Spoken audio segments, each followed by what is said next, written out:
जय हिंद दोस्तों।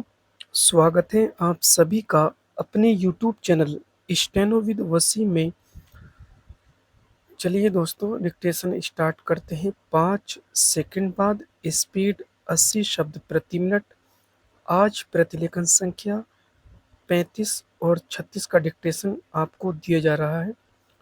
बहुत ध्यान से आपको डिक्टेशन लिखना है। Ready, start.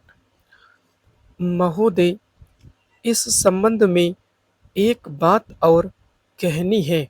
वह यह है कि मुझे मुख्य आयुक्त के भाषण के अनुसार यह आशा थी कि सरकार मजदूरों की उन्नति के लिए, उत्थान के लिए, उद्योगों के विकास के लिए और गांवों की स्थिति सुधारने के लिए तकनीकी प्रशिक्षण देने का काम करेंगी।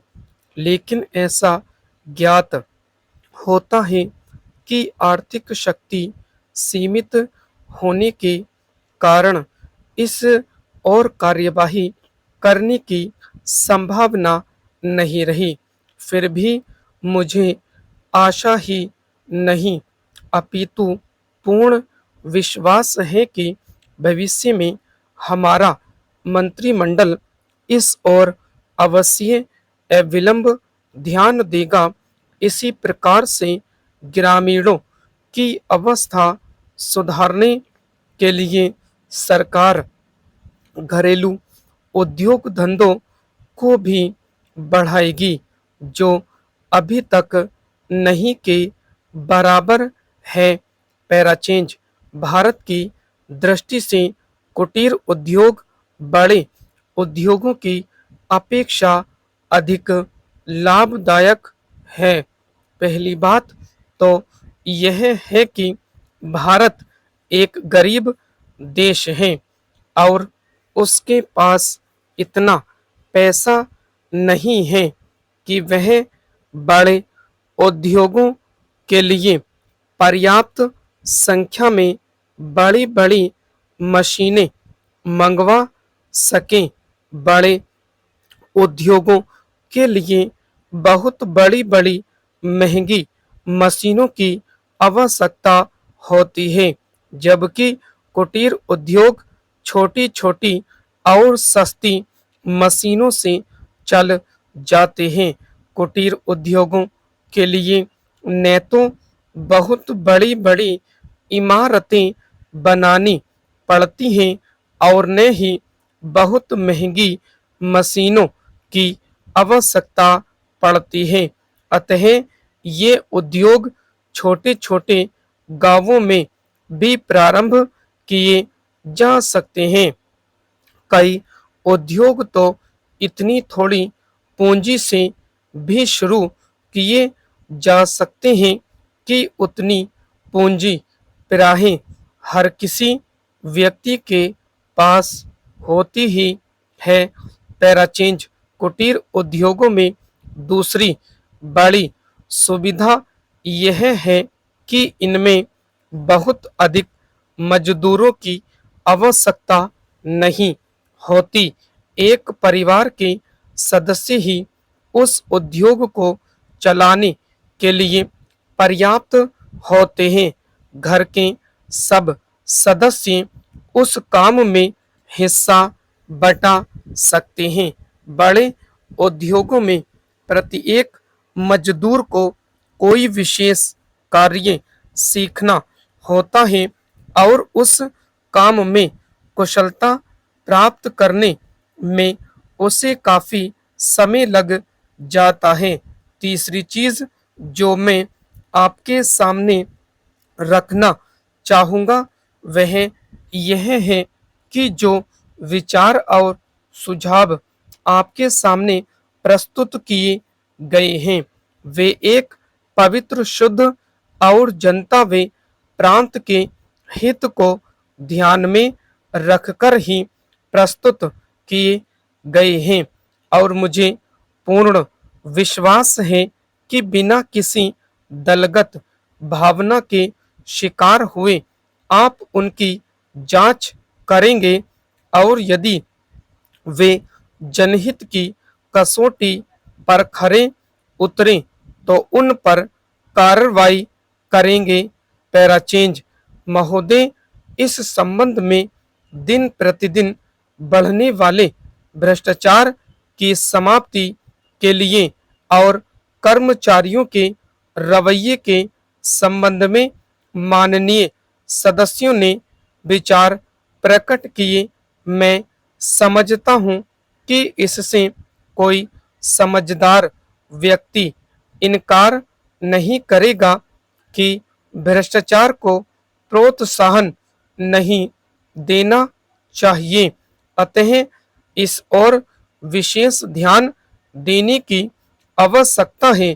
भ्रष्टाचार को समाप्त करने के लिए जो कठिनाइयां सरकार के समक्ष हैं, उन पर शीघ्र ही कदम उठाए जाने चाहिए।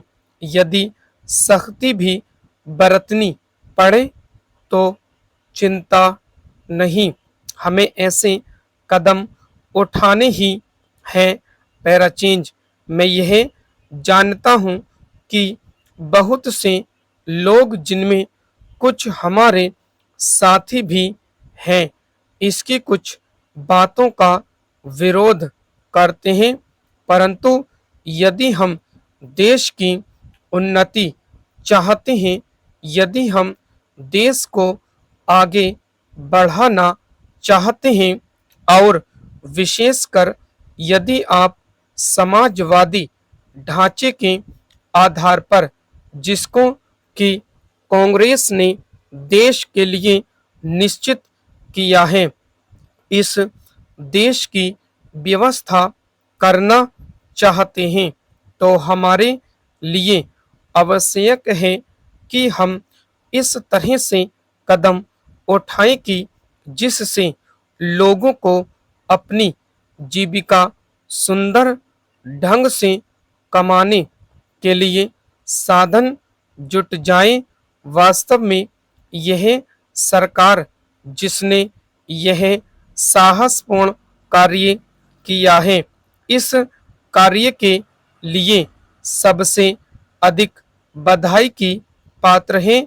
जो लोग यह आशा करते हैं कि हर एक काम उस ढंग से होना चाहिए जिसके लिए गांधी जी हमसे कहा करते थे, और जैसा कि अभी हमारे एक साथी कह रहे थे कि जिस तरह से सरकार ने इस संबंध में व्यवहार किया है, वह गांधी जी की नीति के अनुसार नहीं था।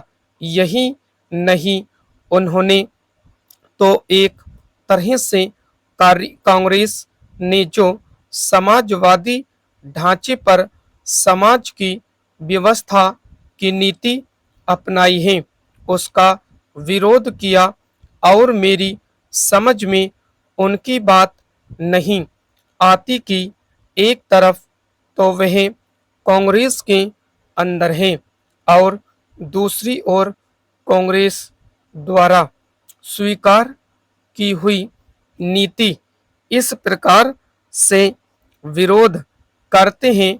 मैं समझता हूँ कि वह इस बात को भी जानते होंगे कि कांग्रेस द्वारा इस नीति को स्वीकार कराने वालों में अधिकतर वे ही लोग हैं जो गांधी जी के अनुयायी हैं और उनके सिद्धांतों में विश्वास रखते हैं।